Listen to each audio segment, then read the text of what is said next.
Hello, everyone. Thanks for joining us here on KZGN-TV. I'm Tom Wiknich, and tonight I have a special guest with us tonight. NAS Commander Captain Wiley has joined us for a nice half-hour program so we can get to know him, get to know more about China Lake and things that are going on out there. Welcome, Captain. It's great to be here, John. Thank you very much. Thank you for joining us. Really appreciate you taking time out of your day to be here. All right. So anyway, we like to just start off when we get new guests in here. Was just if you would just give us a little bio about yourself and tell us a little bit about, what your background is, where you came from, and how you wound up here at China Lake. It's well, I was very humbled to screen for Major Command in ashore, and when I found out I was going to be, I was slated to come to China Lake, I was ecstatic. I talked with the former commanding officer, Captain Dennis Lazar. And he just had so many positive remarks to say about the base. So I looked forward to it immensely. And actually, it's not even a joke, but what I routinely say is people, buddies of mine, that when I said I was going to China Lake, I'm like, my gosh, it's so small and it's up in the middle of nowhere. And I'm like, well, I was raised in the middle of nowhere, and I was raised over in the Salinas Valley on the Central Coast. Really? A farm kid. And my original town had 2,500 people.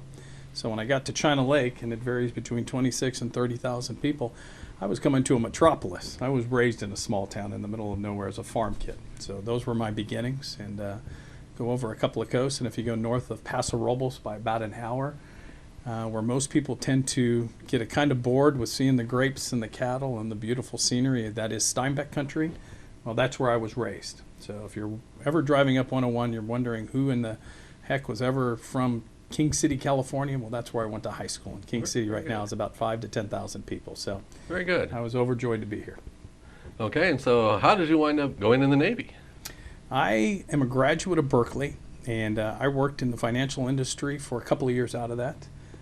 This was in the 80s, and I always thought I was going to go back and get my business degree.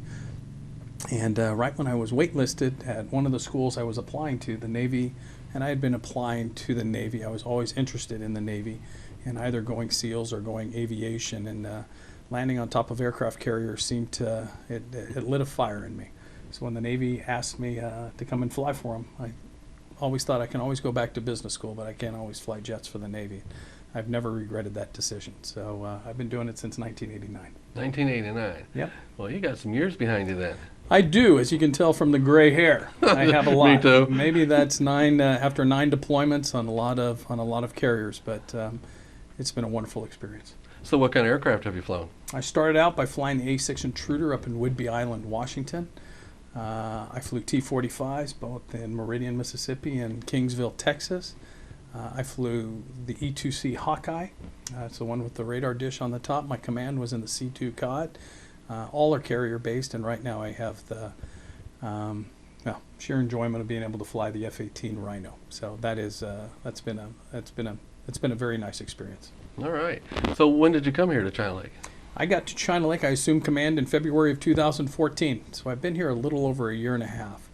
And as I tell my boss, Admiral Mark Rich down in San Diego, I haven't had a bad day. There are some trying days, and we're always going to have to, I will always be one to stumble over myself a couple of times, but it has been a wonderful experience for a year and a half. And all the people I've met in the Indian and Wells Valley, not just Ridgecrest, but all over the place. It's a beautiful spot, and you just have to walk outside today. Though we do have that W that's flying around right now. It's a sunset or a sunrise in the Indian Wells Valley. There's nothing like it. Right. Okay, basically, China Lake is really part of the Southwest region, as you just mentioned. How do you, we weren't always part of the Southwest region. I retired from the base a few years ago, about Wonderful. 10 years ago.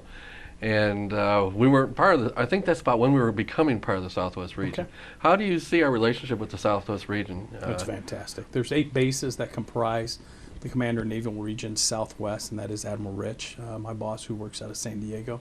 He oversees them. There are some fantastic commanding officers that are good friends of mine that are at the other bases, and the support that we get not only from the region, but other commanding officers that I can call on a daily basis to see if they've seen something, and they do the same back with me if I've encountered this or that. And nothing I can really go into, mainly because I don't remember, but just the interaction on a daily basis and the support that we get. It's phenomenal. So it's been a very good experience. As to what happened before regionalization, I don't know. I wasn't a part of it at that time. All that I can speak of is the here and now, and the here and now I get tremendous support. Okay. How is and this is, I'm going to go to one of my questions because I just thought about it.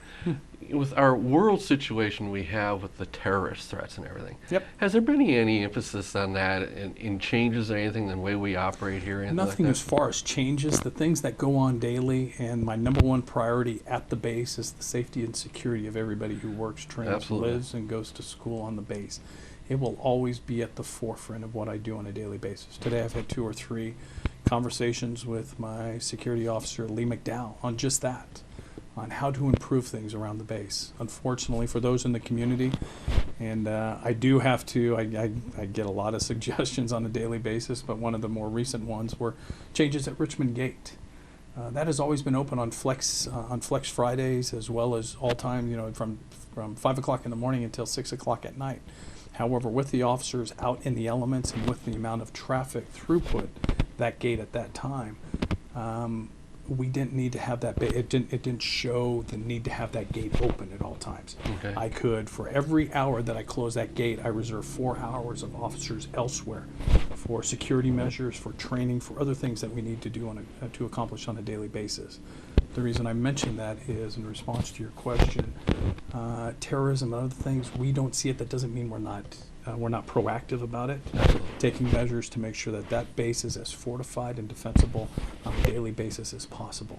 Richmond Gate is one of them. Vetting is another. The angst of the community on why we can't get onto the base as easily as we have in the past, and I apologize for that. But again, the safety and security of everybody on that base has to be forefront, and it will not be something that I can apologize for when. I'm sorry, it does take people take our great folks in this community a little bit longer to play golf, to go to chapel, to use some of the facilities that you have always enjoyed using over the years. And that I try daily to try and make that easier. However, the process is still what it is, and we have to vet people to find out backgrounds. Even those who've lived in the area for many years, I still have to get vetted. I still have to renew my ID card on a yearly basis. So, and I just had to renew my retired badge just about a month ago because it was up for renewal. If you think you're the only one, you're not. Commanding officer has to go through the same thing. I think Cherry Rivera, my executive assistant, she reminds me daily of when I need to do, there's certain training classes that I have to do to make sure that my security identification and my badges are up to date. Okay, we're getting ready to go to a break. When we come back, we'll have a lot more questions that got a whole sheet here ready to ask you, and we'll get more into some things that are going on. I look forward to it. All right, we'll be right back.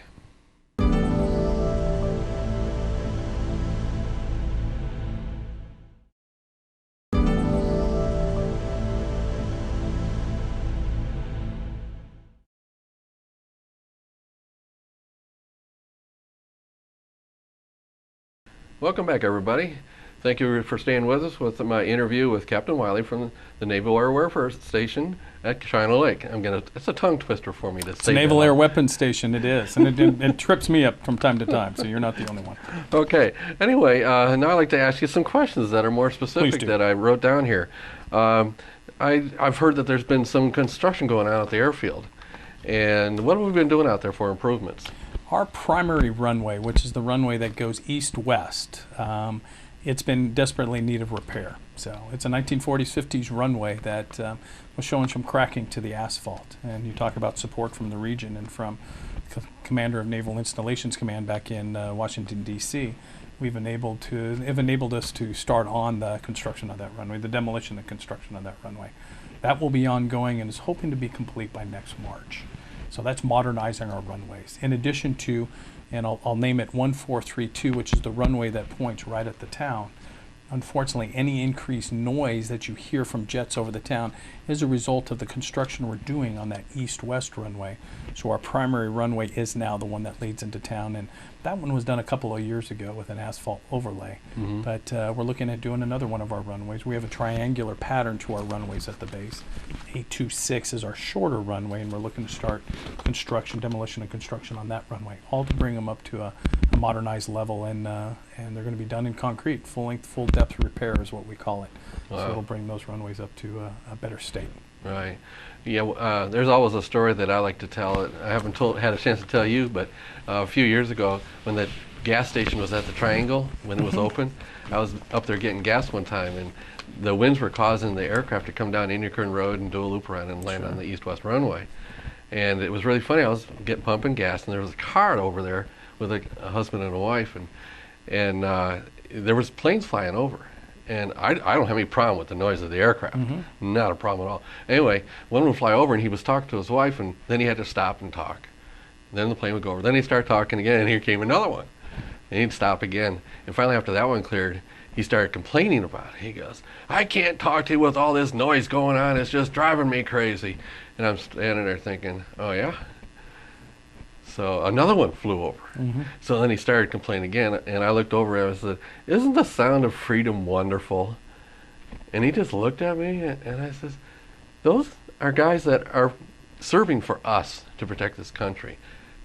Doesn't that make you proud to hear that going over your head?" And he didn't say another word. Well, thank you for that response. And I was talking at the Parade of 1,000 Flags recently, and I had mentioned with the noise of some of the aircraft, and half-heartedly I was joking. We're trying to get rid of that as soon as possible because the runways hopefully will be going in the correct position or correct direction soon. But we have some construction going on, and the amount of support, 2 or 3, 4 people came up to me after I spoke and said, "Don't you ever apologize for the noise on the runways." Right. That's the sound of freedom. So it's I had mentioned it in the speech, and I will never lax from mentioning it over and over again. The support as a commanding officer that I get from the community is incredibly, incredibly welcome, and I thank you for it. Yeah, I did a couple years before I retired out at VIX 31. Yeah. And I know how they stressed for the pilots to not fly over the city. You know, all the patterns were stressed to go out and around. Yeah. And so I knew how important it was to the base to try and keep it as quiet as possible. Well, and that's a very good point. I am probably the worst of all the pilots out there. The pilots out there are test pilots, which means they're the best of the best, the guys who are flying out there. And from Captain Gordo Cross, who's the commanding officer of VX-9, to Commander Eric Boos, who's the commanding officer of VX-31, the cadre that they have, their ready rooms, their pilots. If I tell them to fly in certain areas to avoid any noise going over the city, you know they're rarely, if ever, a centimeter off. And a jet goes pretty quick. Yeah, they do. So it's hard to keep it on one exact line at all times, but they're the best at the best in doing it, and they do a fantastic job. All right. Since the last BRAC, we did a lot of construction out there. Is there any more construction that's being planned in the near future There's for out there? always construction. You mean at the runways? Not the runway, but just on the base in general. And I'll focus on the airfield because in addition to the runways right now, our aprons, our taxiways, for those of you who are familiar with airfields, our taxiways are next to be addressed. Our control tower is a 1940s tower. So right now we're in the midst of a modernization on that. But even as I say, the guts of it, the facade, the actual structure, we're gonna need to do something about that in the next 5 to 10 years because it's getting old. So things like that need to be redone. They need to be modernized. With regards to construction elsewhere, some of our MWR facilities, our morale, welfare, and rec, for those who have used some of our facilities, our base gyms, there's a new Mirror Lake Recreation Center for those who have MWR privileges on base. For those who are used to using some of these facilities, in addition to the gyms and the chapels, this MWR facility is brand new. It's the one where we offer up campers Right. and other facilities for that, and even renting for mountain bikes for some of our young sailors to be able to enjoy. I mean, you come to China Lake, you're in a recreation area. Absolutely. So this center, it's a wonderful facility, and it offers some of those for some of our young sailors and Marines that are serving here at China Lake. Offers them the ability to rent these things and be able to go up to places like Mammoth and Sequoia National Forest and others and enjoy everything that's out there. Right. How many military people do we have on the base now? At any time, and I always say between 800,000 to 900,000.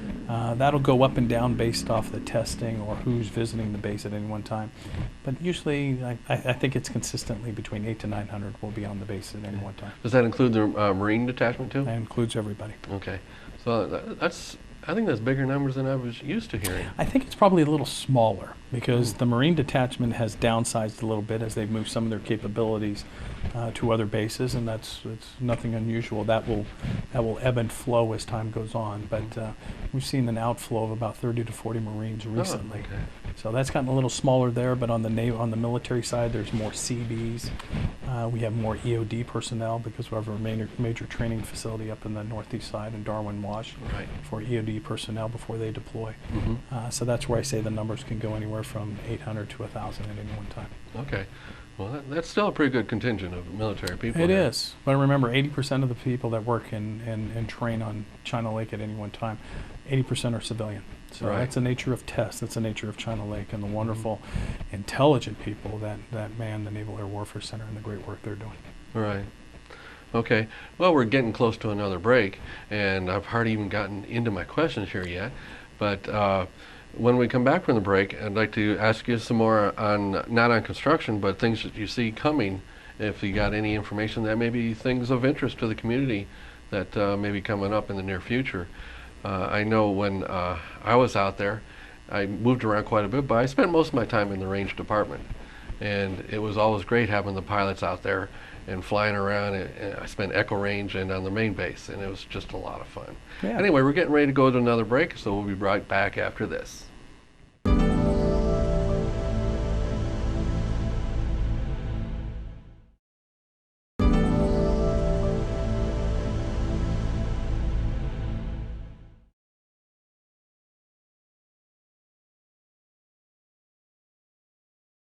Welcome back, everybody. I'm speaking with Captain Wiley, NAS Commander. Captain, one of the things that I knew a lot of as working out there was that the NOC-WD brings a lot of projects here to China Lake. And a lot of times that creates problems, or not problems, but demands on the station itself on being able to support that. How do you see your capability to support the projects when they're coming in? You're right, and I won't speak into the projects because I can't intelligently go into that. I'll leave that up to Admiral Moran and the NOC. But you talk about coming in through the gates. You talk about safety and security of everybody who works and trains and lives on the base. You talk about the basic infrastructure, to water, to sewage, to roads, and improving those, to lighting on the base. Our base right now, with the lighting that mans Blanding Street and other portions, desperately in need of LED. Every day. I mean, water's been a hot button issue, and us trying to reduce our water demands, our infrastructure for water, and the amount of water we use, and we've reduced it by over 50%. 50%. But and that's since a 2007 baseline. Wow. This year we're on target to exceed 10% on top of that 50%. Mm-hmm. But I will tell you, I'll be the first one to say we need to get better. I need to find other ways to do that. A lot of that comes down to infrastructure, aged old water pipes. That again, 50s, 60s, that I need to replace. And we're monitoring those and replacing them as time comes through. The same with lighting, which was what I was talking about initially. I need LED lighting in those. That'll reduce our demand for energy. I can't give you a percentage, but it'll go a long ways to doing that. And that's Right. just us being responsible. Schofield ball field was recently converted to sport turf because it took too much water to water and maintain that for people who want to play softball and soccer and football on the base.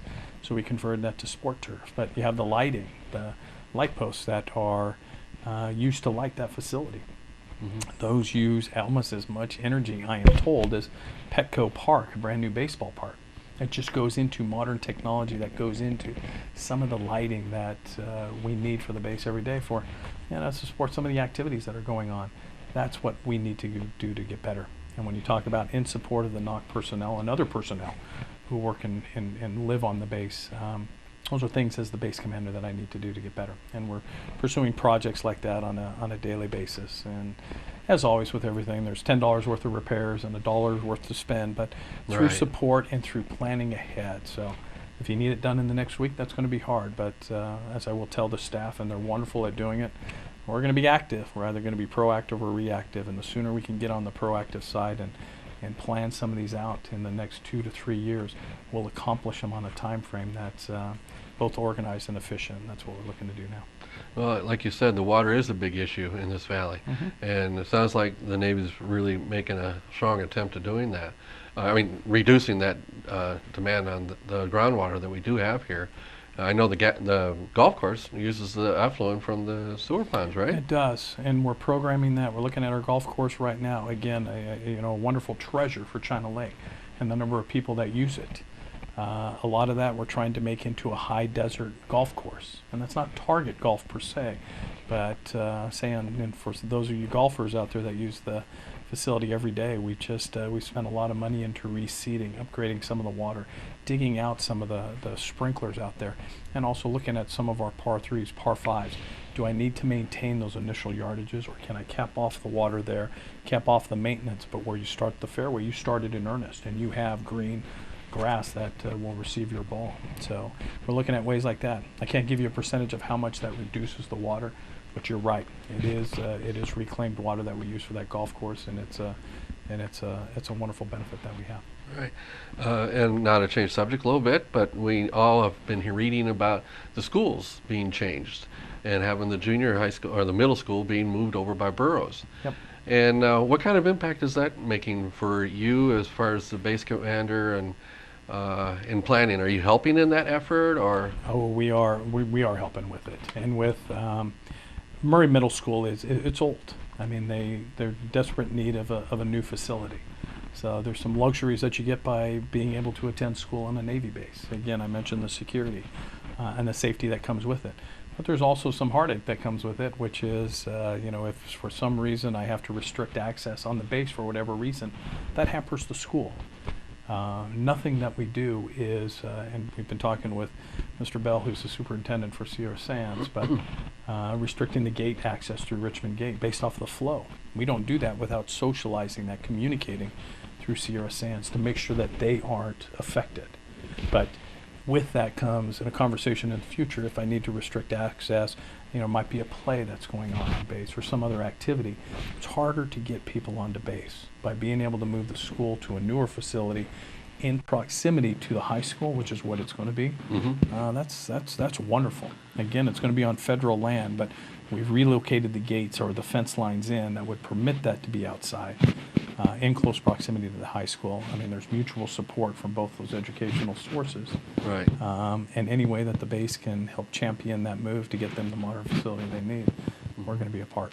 Is the old school going to be torn down with this? We don't know the plans right now. The first thing is they're going to demolish the whole thing, but I don't know. How much are we looking to keep? I'm going to be looking to keep as much as possible, but again, it comes with a maintenance tail on the backside, and again, an aged facility.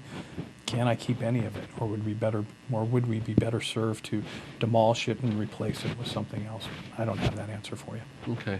Yeah, because I did read as part of the contract that was a part of the Sierra Sands contract was the demolition To of demolish and any time that you build a new facility, what are you going to do with the old one? Because if you keep it up, if there isn't a plan for it, then that window will close. So. And that's part of your square footage that you have to.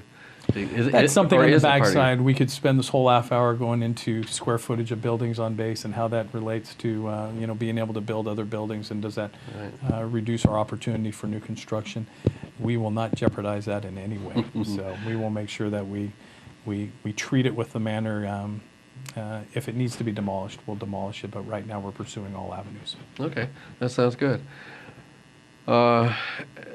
Just real quick, we're getting close to out of time here, but what are you hearing about UAVs? How is the station supporting the UAVs coming here?